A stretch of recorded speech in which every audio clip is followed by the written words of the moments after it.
Budget म्हणजे नेमकं काय असतं, ते कोण बनवतं, कसं बनवतं आणि त्याने काय होतं? तर समजा तुम्ही तुमच्या संपूर्ण फॅमिली सोबत 10 दिवस ट्रिपला चालले आहात. मग त्यासाठी तुमच्या घरातला कर्ता माणूस सगळी ट्रिप प्लॅन करत असतो.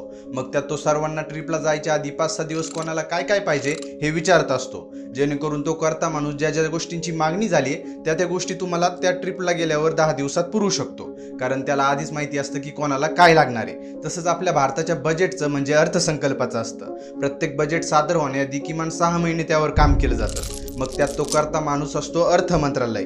ते मंत्रालय बजेट बनवायच्या आधी सर्व केंद्रीय मंत्रालयांना, राज्यांना, केंद्रशासित प्रदेशांना व स्वायत्त संस्थांना एक लेटर पाठवतं. त्यात ते तुम्हाला येणाऱ्या पुढील वर्षात काय काय गोष्टी लागणार आहेत, तुमचे प्लॅन काय असतील व तुम्हाला पैसे किती लागणार आहेत हे विचारलं जातं. आणि सोबत तुम्ही मागील वर्षी काय केलं, किती पैसे कमवले व किती तोटा खाल्ला हे सुद्धा विचारलं जातं. मग या सर्व गोष्टी अर्थ मंत्रालयाला पोहोचल्या की मग टॉपचे अधिकारी बजेट बनवायला सुरुवात करतात. मग हे सर्व काम झाल्यावर सर्व राज्यांच्या, केंद्रशासित प्रदेशांच्या व सर्व मंत्रालयांच्या अधिकाऱ्यांची एक मीटिंग ठेवली जाते. यात फक्त सरकारी अधिकारीच नसतात, तर शेतकरी संघटनेचे नेते, बँकर्स, इकॉनॉमिस्ट असे मोठमोठ्याले माणसं असतात. ते सर्व बजेट एकदा चेक करतात. काही कमी असेल तर ॲड करायला सांगतात आणि काही जास्त असेल तर कमी केलं जातं. त्या मीटिंग नंतर फायनल बजेट हे पंतप्रधानांशी डिस्कस केलं जातं व त्यानंतर लोकसभेच्या दोन्ही सदनातून संमती घेऊन हे बजेट देशासमोर सादर केलं जातं.